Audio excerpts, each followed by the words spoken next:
Hello everyone and welcome to another episode of Kickstarter in the current year, where the eagle-eyed among you might notice two things. One, that I am red now, and two, that I'm dying. So any additional unwarranted vitriol towards the project we're gonna look at today, you can blame that on the giant disgusting glob of mucus that escaped my throat just before recording, but you know, we'll manage, we'll make it through as we look at today's project. For those of you who go around with your vehicles, you've probably experienced the frustration of not being able to find a nice parking spot, or having to park really far away from where you're actually supposed to go because all the parking spots are full. And those frustrations are very understandable. And so, someone on Kickstarter decided to make a project that tackles these issues. But here's a reminder, just because that something can be a valid concern that you might want to resolve, that doesn't immediately mean that the way you're going to do it is going to make any sense. As we look at Park Easy, stop circling downtown for parking spots. They have 10 days to go. They are asking for $30,000.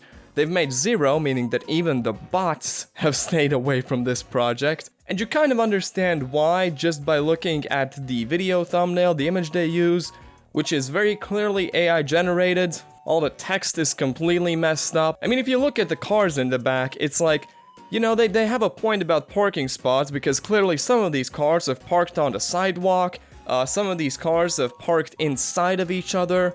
It's a big mess, so I understand. But remember, just because the thumbnail image is this terrible, it doesn't mean that the video and the rest of the project can't get worse. It absolutely can. Tired of endless circling just to find a parking spot? Let's fix that. Meet Park Easy. With just a few taps, you can find, reserve, and pay for a spot. Yeah, the entirety of this video consists of stock footage, which hasn't been paid for. All of the stock footage in this video still has the watermarks.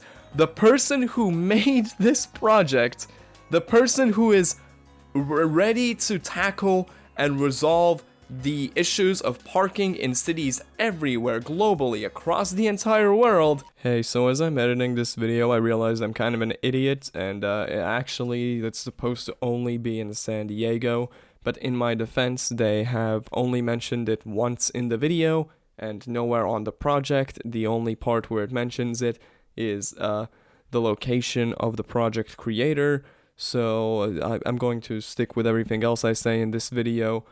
Plus, Kickstarter is like notoriously a terrible place to go if you want to start a local goddamn project. This person doesn't know how stock footage is supposed to work.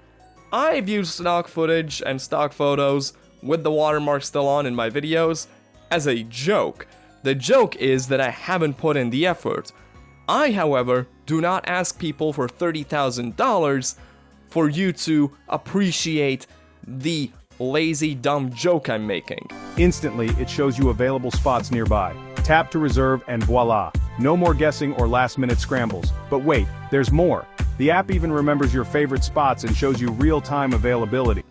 There's a lot to tackle about this project and what it's claiming to do.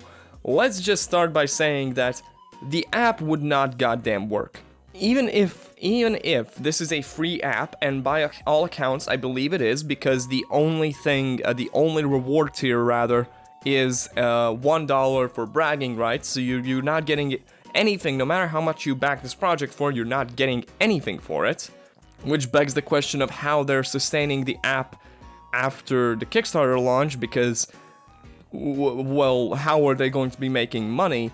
I'm not sure, but even if this is a free app, it is such wishful thinking to think that you're going to have a user base big enough to make this app functional. This goes a step beyond like the dating projects we've looked at, where it was the same issue.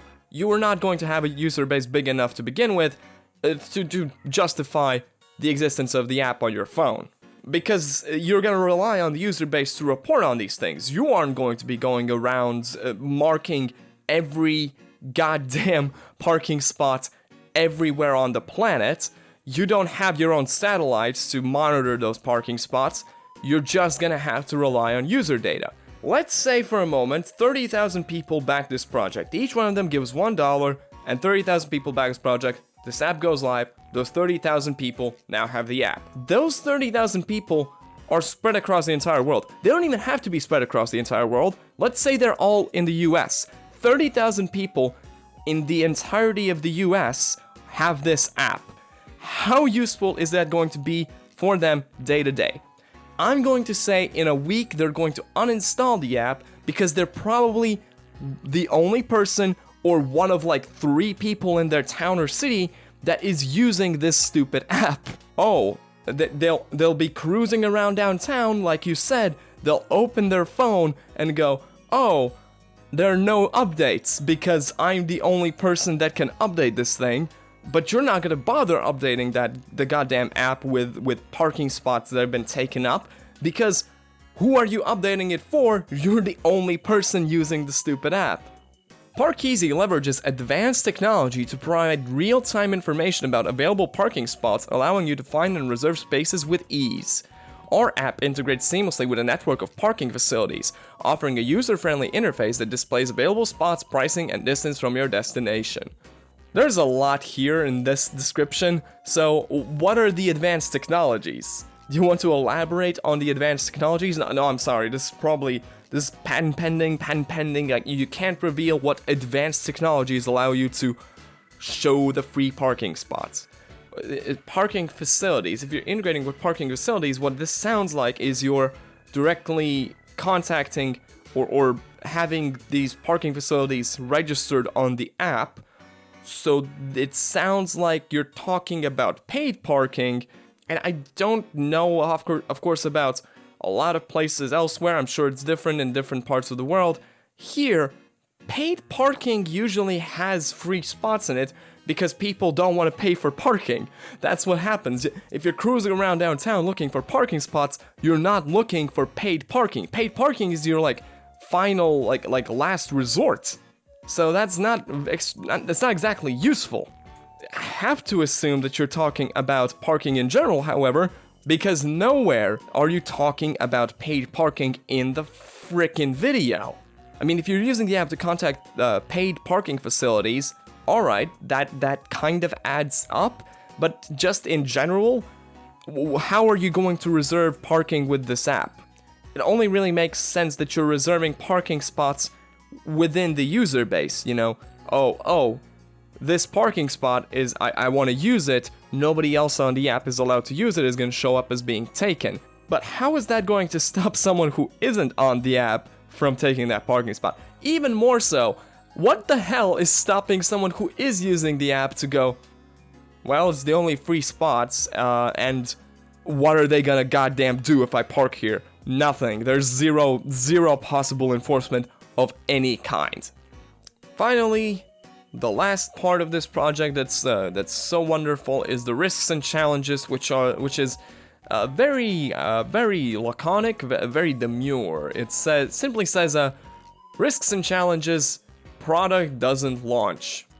And now you might be saying, well, that's terrible. Like that's zero effort. That they didn't really take into account any actual genuine risks here. I think this is the most clear and genuine way they can present the risks of this project to their potential user base. You could give us $30,000 and maybe the project doesn't even launch. We don't know. That's gonna do it for today's video. Leave a like and a comment for the algorithm. Remember to subscribe. Look forward to more content. The reason I haven't been uploading is because the last week was con crunch for Unicon in Latvia. The reason I'm red is because I cosplayed as Crowley from Good Omens. So, but I had a bunch of recording done the week before. So videos are on the way. It's just that I didn't really have time to sit down and edit anything last week, which is a shame. I will fight through the little illness I got going on over here and keep the content coming. So I will see you all on the flip side. I got you some garlic breath, man. Thank you. Yes. I have one question though. What are your thoughts on Tinder? Man, I love the girl I'm seeing, so. Alright, don't need to use Tinder. Alright, fair enough. Thanks, man. We also had the chance to speak with Jungle Bobby, who was the warm-up act for Baby.